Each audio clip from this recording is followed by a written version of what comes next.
e abundância de guerra, a história pictórica da humanidade sempre deixou constância das façanhas das sociedades assentadas.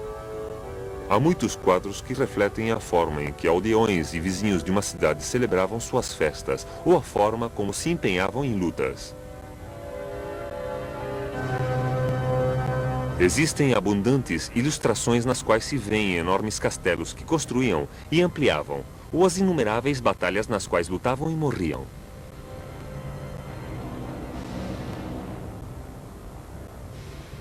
Sabemos como cultivavam seus pobres campos e como construíam suntuosos palácios, mas tanto na Europa quanto na Ásia vemos unicamente os membros das sociedades ordenadas e estáveis. O dramático desabar do Império Romano, representado graficamente nestas ilustrações do século XIX, foi geralmente apresentado como a destruição de civilizações avançadas e complexas por parte de bárbaros selvagens e brutais durante os primeiros séculos da era cristã.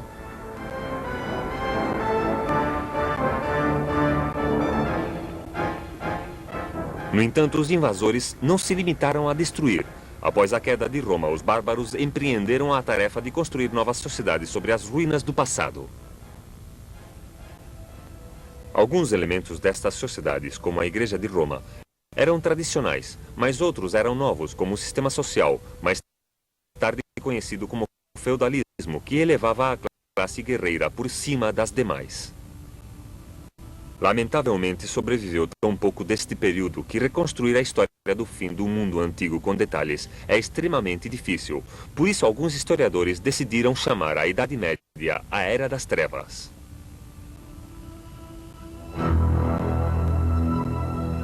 Há 2000 anos, sociedades de economia avançada e de grandes conquistas culturais se estendiam num cinturão quase contínuo através da metade sul dos continentes europeu e asiático, das costas do Pacífico às do Atlântico. Ao redor do Mediterrâneo, o Império Romano foi consolidado pelo imperador Augusto, que morreu no ano 14 da nossa era. Seus sucessores estabeleceram novas fronteiras imperiais na Alemanha e na Grã-Bretanha, nos Balcãs e no Oriente Médio.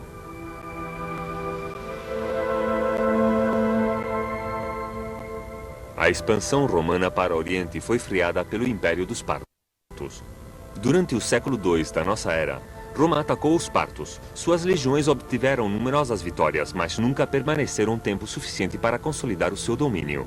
Os partos e seu vizinho oriental, o Império Kushan, sobreviveram. No ano 226, estes dois estados foram unificados sob a dinastia persa Sassânida, que em breve arrecadaria tributos de lugares tão afastados como Síria e Punjab, criando uma civilização deslumbrante que durou 400 anos. Aproximadamente um século depois que os Sassânidas se fizessem com o poder na Pérsia, um novo império surgiu na Índia. A dinastia Gupta, com sua capital em Patna, às margens do Ganges, criou um estado que se estendeu do Punjab a Bengala. A soberania de Chandragupta I, que morreu no ano 330, foi aceita em áreas remotíssimas. Naquela altura, já os dias de resplendor na dinastia Han, na China, tocavam seu fim, e suas possessões se fragmentaram num grande número de reinos mais débeis. Em sua época de esplendor, os Han haviam governado um estado que igualava o Império Romano em população e em extensão territorial. Seus governantes, como o imperador Gupi, avançaram as fronteiras da China até a bacia de Tarim, nos confins de Pátria. A existência, ou melhor, a coexistência destes grandes impérios significou que grandes áreas do mundo antigo gozaram de paz interior e de um governo eficiente. Estas condições fizeram possível o desenvolvimento do comércio numa escala que nunca se tinha conhecido.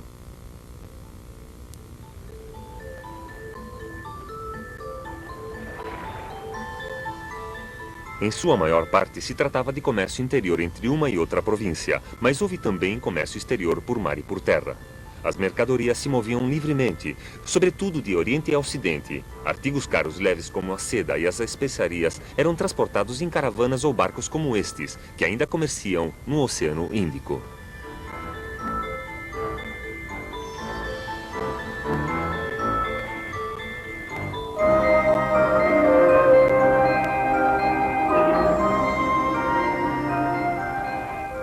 Por sua vez, o ouro e a prata em moedas se deslocavam a Oriente em grandes quantidades, entre as fronteiras de Roma e da China. O Império Parto e o Kushan favoreceram com boa vontade este comércio, cuidando das estradas e guarnecendo-as, protegendo as caravanas e prosperando com os pedágios cobrados. Os efeitos destes intensos intercâmbios não foram unicamente comerciais. Também entraram em contato as diferentes culturas. Milhares de pessoas, marinheiros, mercadores e portadores viajaram por todos os mercados da Ásia, da China até o Mar Cáspio, do sul da Índia até a Síria.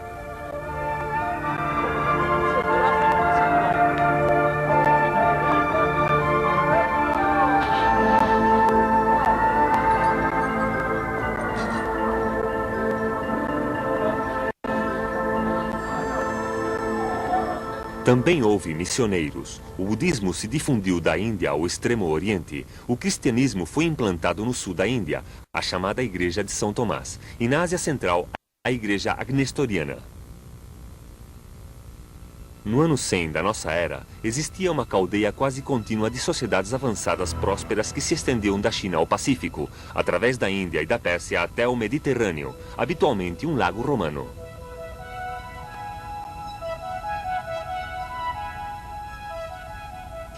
No entanto, 4 séculos mais tarde, estas civilizações estavam em ruínas e o comércio transcontinental tinha chegado ao seu fim. O que foi que falhou? Uma parte da resposta se encontra no fato de que as civilizações do norte eram dominadas por tribos nômades. Seus membros viviam a lombo de cavalo, como seus descendentes kirguizes do Afeganistão, seguindo seus rebanhos de ovelhas e de vacas de um pasto a outro, nas altas mesetas e nas inóspitas vertentes montanhosas da Ásia Central. Enquanto se pudessem encontrar pastos adequados, tudo iria bem. Mas se possuíam animais em demasia para os pastos disponíveis, ou se o clima mudava, as condições para os nômades pioravam rapidamente. Portanto, se viam obrigados a deslocar-se às áreas próximas às sociedades agrícolas mais assentadas ou morrer. A margem entre a subsistência e a inanição era muito tênue. Os cavaleiros das estepes apareciam saqueando e destruindo tudo, mas geralmente se retiravam com a mesma velocidade com a que tinham aparecido. Depois do ano 100 a.C., os ataques dos nômades se tornaram cada vez mais frequentes e ferozes. Eram necessárias novas medidas defensivas se o mundo civilizado queria sobreviver. Sob o imperador Hangbuti, que morreu no ano 87 a.C., a China havia sofrido fortes ataques de vários bandos de saqueadores do norte, e a resposta do imperador foi estender e melhorar a grande muralha defendida por centenas de milhares de soldados, e enquanto pôde pagar as tropas, sua estratégia funcionou bem. O Império Romano enfrentou-se com pressões similares uns séculos mais tarde, e respondeu de modo semelhante. O imperador Domiciano, por volta do ano 85 d.C., levantou uma cadeia de defesas fronteiriças entre o Reno e o Danúbio, contra as tribos germânicas, e seu sucessor Adriano fez o mesmo na Grã-Bretanha contra os escoceses. A muralha de Adriano, uma impressionante combinação de baluartes, fossos e estradas, se estendia por quase 120 quilômetros e continha 27 fortificações importantes. Outros imperadores construíram fortificações no norte da África contra os possíveis ataques das tribos do deserto.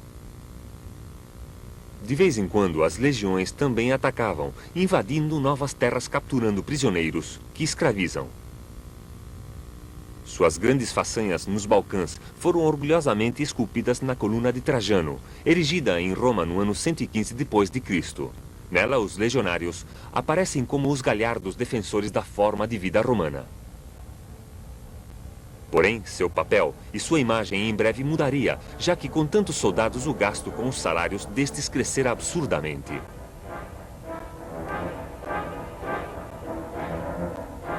Não podia haver uma redução, já que isso deixaria perigosamente desguarnecidas as defesas ao longo das precárias fronteiras. No século III, os ataques às fronteiras se fizeram cada vez mais frequentes, de modo que tinha sido necessário incrementar a quantidade de tropas. Os salários da tropa aumentaram proporcionalmente e qualquer demora no pagamento podia produzir um motim. Se estabeleceram novos impostos e se subiram os já existentes na prolongada tentativa de manter os soldados em seus postos. Na China dos Han, aconteceram problemas semelhantes, mas enquanto que a China era autossuficiente, Roma importava grandes quantidades de produtos da Índia e da Pérsia. Não só especiarias e joias, mas também os animais exóticos necessários para os jogos que se celebravam no Coliseu. O custo de todas estas mercadorias crescia enormemente e também os alimentos básicos. Uma bebida de trigo que custava 6 dracmas no século I da nossa era, custava 200 dracmas no ano 276, 9.000 em 314, 78.000 em 334 e posteriormente mais de 2 milhões. No entanto, Roma nunca experimentou as revoltas camponesas que comocionavam periodicamente o Império Chinês.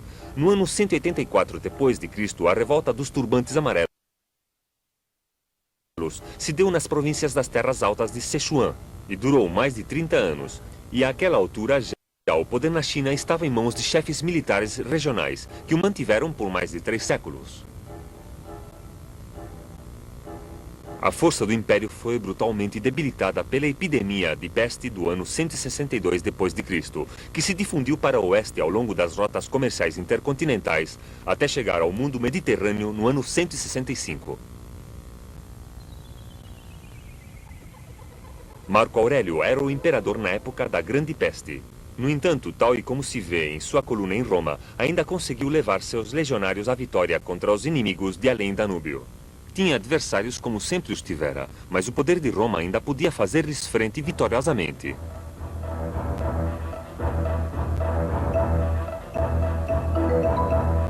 Apesar de tudo, à medida que passava o tempo, aumentaram as pressões que empurraram o imperador Diocleciano, a finais do século III, a reorganizar o governo imperial sob diretrizes mais autoritárias, que levaram seu sucessor Constantino, no ano 330, a fundar uma nova grande cidade no Bósforo, Bizâncio, posteriormente rebatizada como Constantinópolis, que em breve se converteu na capital oriental do Império, uma nova Roma cheia de espaçosas praças e arquitetura monumental.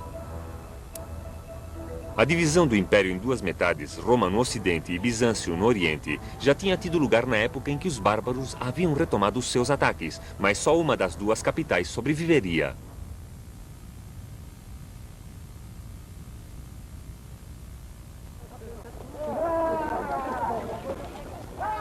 Estes são homens das tribos dos Kirguizes, ainda orgulhosos de sua habilidade sobre um cavalo, que os fez donos das planícies da Ásia. Foram seus distantes antepassados os que, no século IV da era cristã, aterrorizaram e destruíram as sociedades e impérios do mundo antigo. À primeira vista, seu poder de destruição parece surpreendente, já que eram fundamentalmente pastores. Os nômades da Ásia Central então seguiam pacientemente seus rebanhos de ovelhas durante o verão e se resguardavam do inverno em grandes tendas de pele chamadas yurtas, sendo o gado e as yurtas a maior de suas riquezas. Suas outras possessões eram necessariamente escassas, já que os nômades levavam consigo o que possuíam, braceletes, adornos pessoais, que eram os poucos luxos que podiam permitir-se por ser portáteis, assim como também o eram suas armas, arcos curtos, lanças e sabres aterradoramente eficientes na batalha. Sua velocidade e seu poder de investida raramente puderam ser contrastados por seus vizinhos mais sedentários, já que na prática formavam amplas gerações de exércitos de cavalaria. Segundo os dados disponíveis, sua expansão começou no ano 304, quando um povo asiático conhecido como os Xiongnu superou a Grande Muralha Chinesa. Depois saquearam as duas grandes capitais do norte, Longyang e Xangai. Durante os 2 séculos e meio seguintes, a China ao norte do rio Yangtze foi dominada por uma sucessão de invasores da estepe. Um pouco mais tarde, outra série de tribos conhecida no ocidente como Hunos arrasou toda a Ásia em direção ao oeste. No ano 370, tinha irrompido no sul da Rússia. Sua chegada arrastou ao conflito as tribos germânicas da zona, pois à medida que avançavam, empurravam os visigodos que se haviam estabelecido anteriormente na Crimeia e na Ucrânia, a invadir o Império Romano procurando segurança.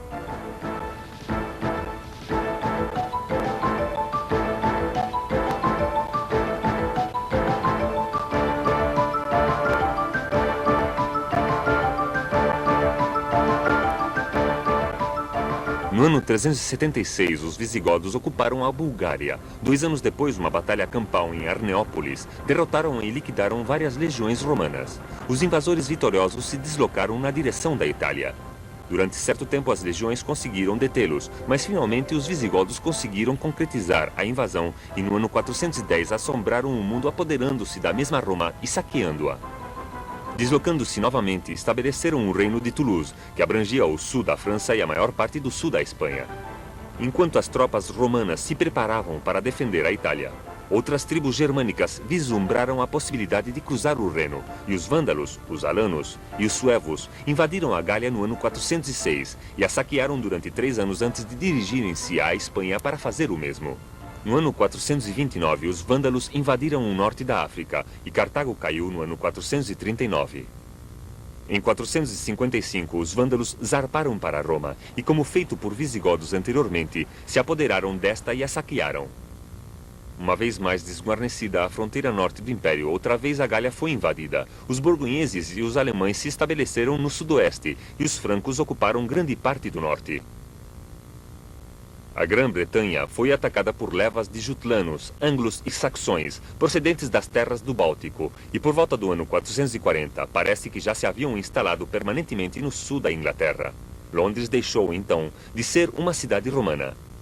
Os romanos foram obrigados a fazer concessões e inclusive a subornar os invasores a fim de comprar uma paz temporária. Uma política mais decidida teria podido conservar o Império, como ficou demonstrado pela derrota dos últimos grandes invasores encabeçados por Átila. No ano 451, os hunos cruzaram a Europa até o norte da Gália, mas as tropas romanas se asseguraram tanto do apoio dos francos quanto dos visigodos, vencendo os hunos em Salom.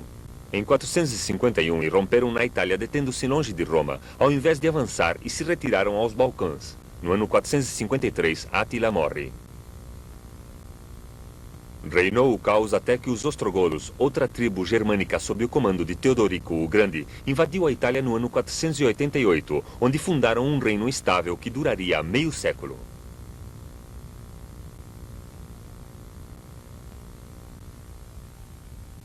Enquanto isso, mais a leste, outra tribo de hunos, conhecidos como os hunos brancos, atravessaram o Indo. No ano 480, destruíram o Império Gupta no norte da Índia. Em 484, arrasaram grande parte da Pérsia e mataram o soberano Sassânida, antes de estabelecer-se em Rajputana e converterem-se em hindus.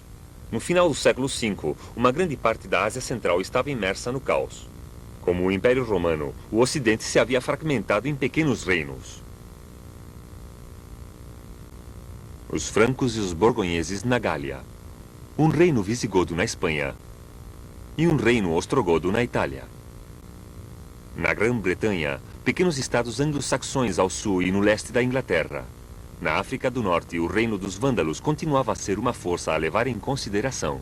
Em todas as regiões, os invasores procuravam compartilhar os benefícios da civilização romana, combinando a forma de vida romana com a sua própria. Porém, ainda havia imperadores romanos, embora já não governassem o Império de Roma, no Ocidente, mas de Constantinópolis ou Bizâncio, a capital do Oriente. Sob o maior dos imperadores bizantinos, Justiniano, a herança imperial foi conservada e inclusive ampliada. Na época da subida ao trono de Justiniano, no ano 527 d.C., os domínios de Bizâncio se limitavam ao Mediterrâneo Oriental, mas no ano de sua morte em 565, as suas forças tinham reconquistado o norte da África, as ilhas do Ocidente e grande parte da Itália. Os ávaros entraram na Europa depois do ano 550 e espalharam de novo a desolação ao atravessar Gália, Itália e os Balcãs. Imediatamente depois apareceram outras tribos guerreiras, os eslavos nos Balcãs e na Europa Oriental. Os longobardos no norte da Itália e os búlgaros colonizando a que ainda hoje se chama Bulgária. Na Ásia, os efeitos das invasões dos bárbaros não foram tão duradouros como na Europa. Apesar da devastação da China, é surpreendente que haja sobrevivido grande parte da civilização clássica, até a época em que o Império foi finalmente restaurado depois do ano 581 pelas dinastias Shun e Tar. O norte da China sofreu terrivelmente, inclusive com a desaparição do uso do dinheiro, ocorrendo uma regressão à primitiva economia de câmbio. Apesar disso, o sul da China se libertou e, de fato, um enorme número de chineses fugiu do norte para o sul. Além disso, os invasores do norte utilizaram métodos chineses de governo e cooperaram com a classe acomodada e administradores locais. Pouco depois foram absorvidos pelo sistema chinês, adotando seus costumes e cultura.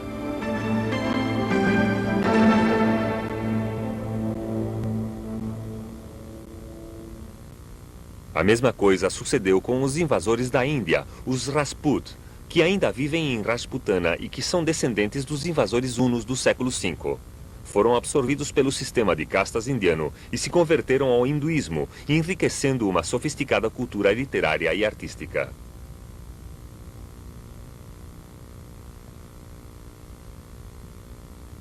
Porém, uma cortina de mistério cobre a maior parte da história da Índia entre a invasão dos hunos e a fundação do sultanato de Delhi no século XII. A Índia Ocidental parece ter estado quase sempre assolada por guerras entre soberanos menores. O sul da Índia também foi palco de guerras sangrentas, combinadas com tentativas periódicas, mas fracassadas de invadir Teherã. O norte da Índia, igualmente fragmentado, com guerras ocasionais contra a Pérsia. Por volta do ano 600, o mundo tinha mudado enormemente. Os impérios tinham sido derrubados e as civilizações parcialmente esquecidas. Na Europa Ocidental, as obras dos escritores romanos clássicas foram conservadas somente em uns poucos monastérios. Inclusive as linhas de comunicação e os antigos laços comerciais foram interrompidos. Então, pelas estradas romanas, não viajavam nem carruagens nem legionários.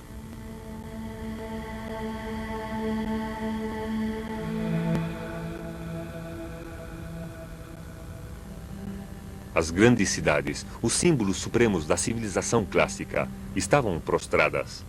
Roma era agora um lugar desolado cheio de enormes ruínas, com um grande fórum silencioso e aquedutos desabados.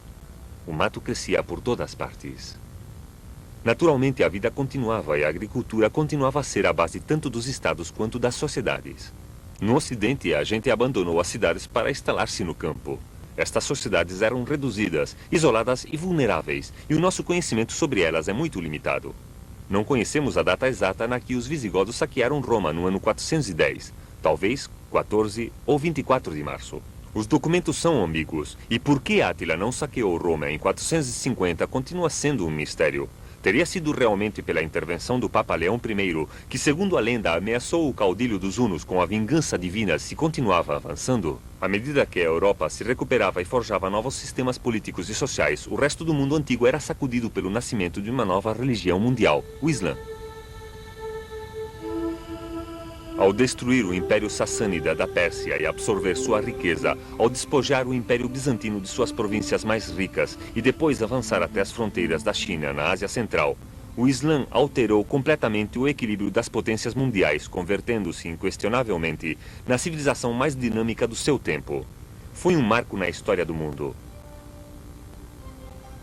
Embora os benefícios do período clássico nunca se tenham perdido totalmente, houve uma marcada redução dos contatos entre Oriente e Ocidente.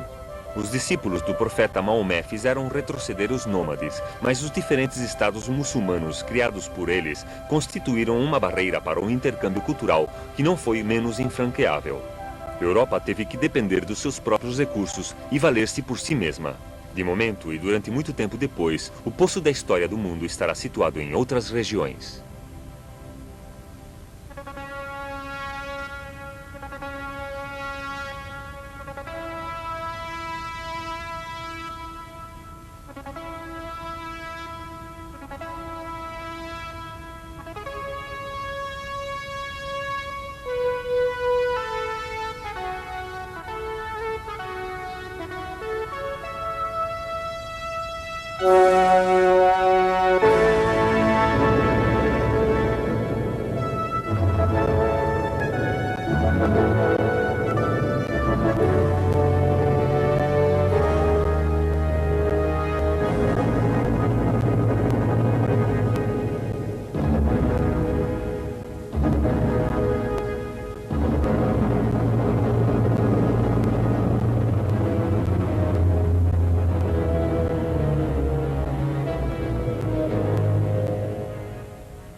enquanto no Ocidente, a Europa se afundava no torpor de longos anos de trevas.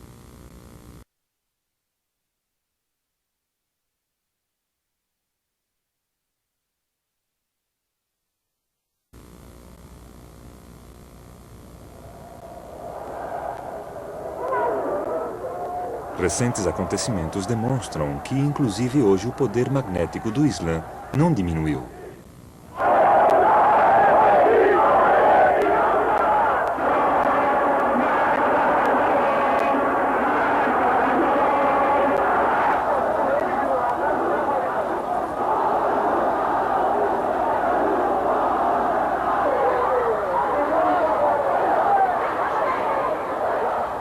Para os não muçulmanos, o Islã continua sendo hoje em dia uma força potente e misteriosa. Como começou e quais foram as razões do seu crescimento no século seguinte à morte do seu fundador Maomé?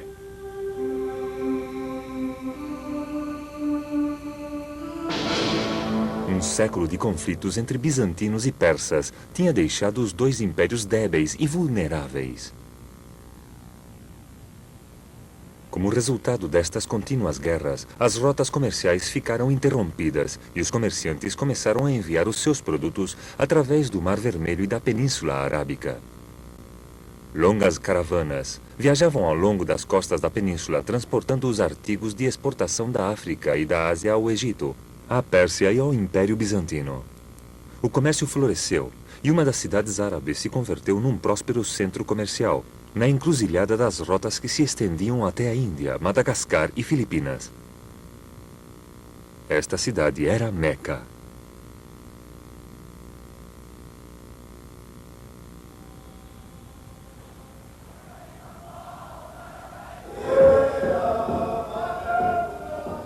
Hoje em dia, Meca é a cidade santa do Islã. E todos os anos, na grande peregrinação anual ao Hadi, milhões de muçulmanos chegam de todos os cantos do globo para professar o seu culto. O que sucedeu para que esta cidade se convertesse no centro de uma das grandes religiões do mundo? Desde tempos remotos, Meca tinha sido um lugar sagrado onde as tribos da Arábia rendiam culto aos deuses pagãos. Porém, a expansão das novas rotas comerciais pôs em contato os árabes com novas ideias e começaram a questionar os valores e as crenças tradicionais, e as riquezas trazidas pelo comércio deram origem a um novo sistema de classes. Além disso, no final do século VI, tinha nascido na Meca um profeta que aboliria os velhos deuses para sempre e que transformaria o velho santuário pagão no centro de uma nova religião monoteísta, o Islã. Aquele homem era Maomé. Maomé tinha 40 anos quando Deus lhe revelou a mensagem do Islã. Segundo a tradição, Maomé recebeu uma visita do arcanjo Gabriel. "Que devo dizer?" perguntou-lhe Maomé, e então o arcanjo disse: "Conta, em nome do teu Senhor, que criou todas as coisas, que criou o homem de um coágulo de sangue. Conta-o, porque o teu Senhor é muito generoso." Então Gabriel mandou Maomé arrasar a idolatria tradicional, que pusesse no seu lugar o culto a Alá, o único Deus verdadeiro e todo-poderoso.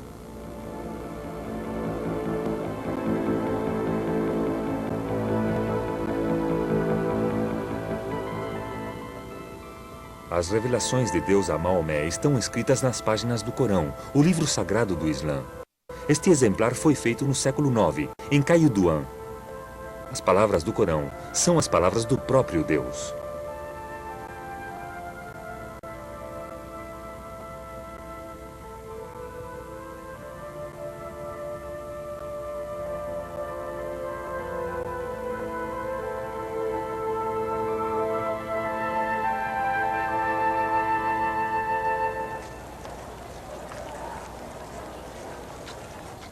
Islã significa submissão à vontade de Deus, e o único Deus dos muçulmanos é o mesmo Deus que o dos judeus e também o dos cristãos.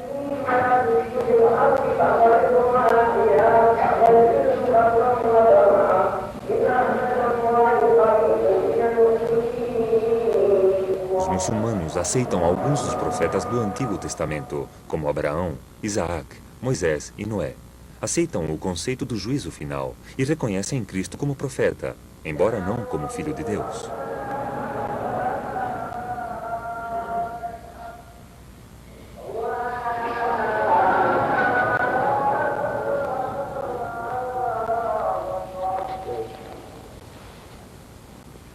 os muçulmanos, o último e maior dos profetas é Maomé.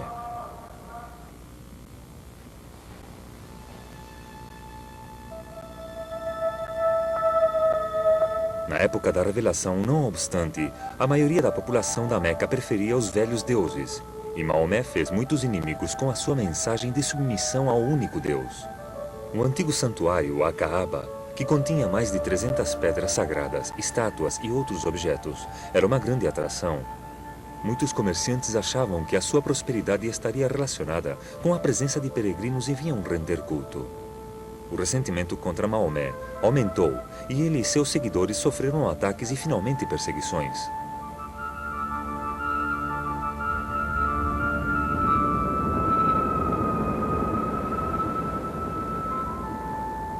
Ante esta crescente hostilidade, Maomé foi embora da Meca com um pequeno grupo de seguidores e se instalou em Medina no ano 622, uma cidade situada quase a 300 quilômetros ao norte de Meca.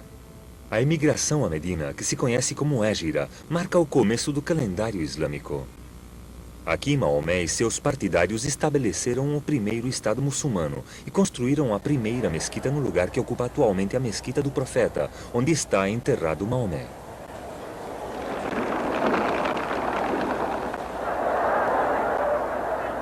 Após uma série de batalhas durante 8 anos, Maomé regressou triunfalmente às portas da Meca. Ao mando de um exército de 10.000 homens, entrou na cidade e exigiu as chaves da Kaaba, o antigo santuário pagão, e destruiu os ídolos.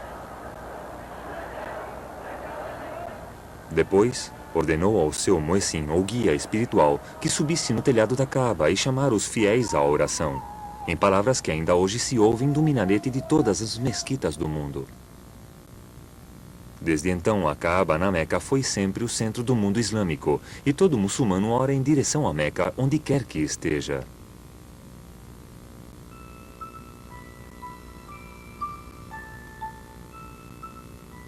Com o profeta, Maomé era insólito. Durante a sua vida se converteu em chefe espiritual, fomentando o potencial militar das tribos guerreiras árabes e substituindo seus muitos deuses tribais pelo único e verdadeiro Deus, Alá. A combinação do poder temporário e espiritual facilitou um elemento de santidade às conquistas, dado que os territórios conquistados se converteram em parte de um império que era, ao mesmo tempo, religião e Estado. Maomé morreu no ano 632. Tinha criado um império com base em Medina, que abrangia Akerrat, Iêmen e Omã. Seu predecessor, Abu Badi, o primeiro califa, prosseguiu na conquista de toda a Península Arábica. Uma vez unificada esta, os árabes vertiginosa. Sob o segundo califa Omar, se apoderaram da Síria, Egito, do norte da África até Trípoli e Mesopotâmia. Os califados seguintes de Omã e Ari estenderam o seu domínio às montanhas do Cáucaso ao norte e ao planalto iraniano a leste, conquistando definitivamente o Império Persa no ano 657. Todas estas façanhas militares se conseguiram em 30 anos. Aonde quer que fossem, os conquistadores árabes eram acolhidos como libertadores pelos judeus oprimidos e perseguidos, e por muitos cristãos, especialmente por seitas minoritárias.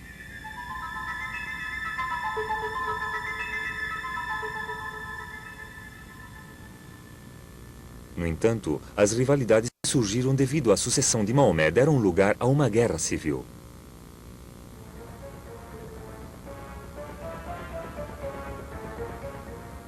No ano 661, os vencedores, que eram membros da velha aristocracia de comerciantes de Meca, ao mando da família dos Omeias, conseguiram o controle do califado. A sua primeira medida foi transferir a capital a Damasco e de lá continuar o seu caminho em direção ao Oriente. Depois da conquista de Heradabad, no ano 651, e da queda de Cabul, no ano 664, ficava aberto o caminho da Índia e da Ásia Central. Sim, no noroeste da Índia, foi ocupada no ano 712 e é muçulmana desde então. Mais ao norte, os árabes avançaram ocupando Bukhara e Samarcanda no ano 710 e alcançaram a fronteira do Império Chinês, onde derrotaram o seu exército junto ao rio Talas, no ano 751. Com esta derrota, começou o isolamento da China.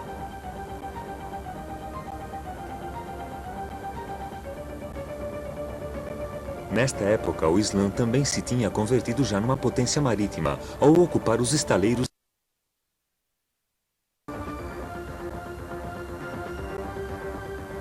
O avanço árabe continuou ao longo da costa da África do Norte, varrendo a resistência das tribos berberes, cruzando o Estreito de Gibraltar até chegar à Espanha no ano 711. As divisões entre os cristãos facilitaram a conquista e os árabes continuaram em direção ao norte. Toulouse e o Vale do Ródano, mas no ano 732 foram derrotados em Poitiers pelos francos. Foi só uma estratégia fronteiriça, mas persuadiu os árabes a se retirarem à Espanha. Também em Anatólia e nos Balcãs, o Islã viu freado seu ímpeto. Apesar de ter cercado Constantinopla, a capital dos bizantinos, no final do século VII e no princípio do século VIII, o Islã não conseguiu pôr os pés na porta da Europa Oriental.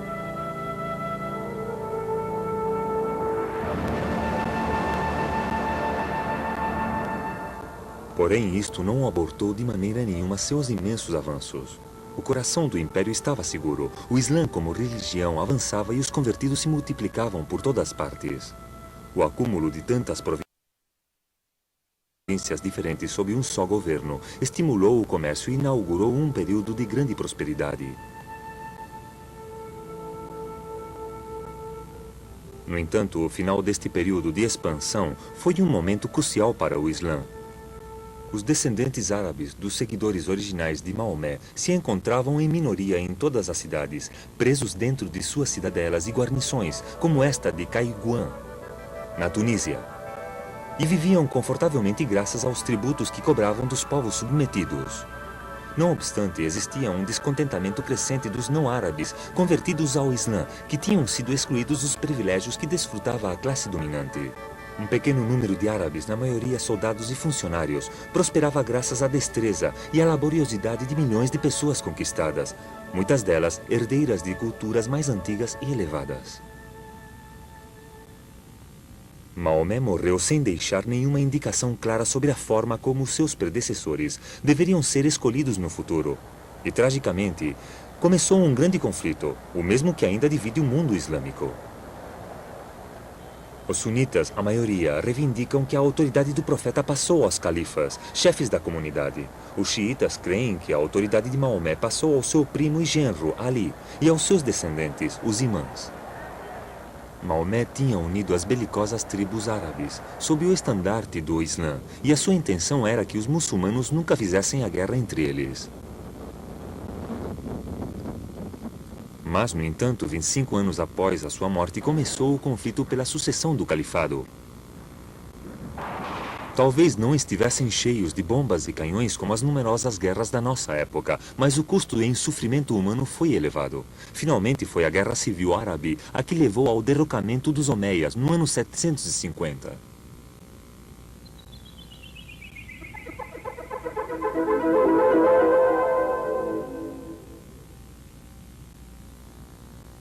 A conquista do poder pela nova dinastia dos Abássidas trouxe consigo importantes mudanças no império. A capital foi transferida de Damasco, na Síria, ao Iraque, onde o segundo califa abássida, Al-Mansur, ordenou a construção de uma magnífica e nova cidade em Bagdá.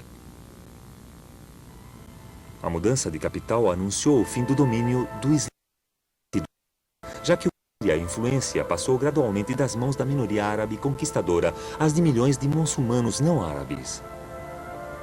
Uma multidão de nações unida junto com os árabes na sua crença em Alá e no seu profeta Maomé. Ao longo de todo o império, o árabe era o idioma universal.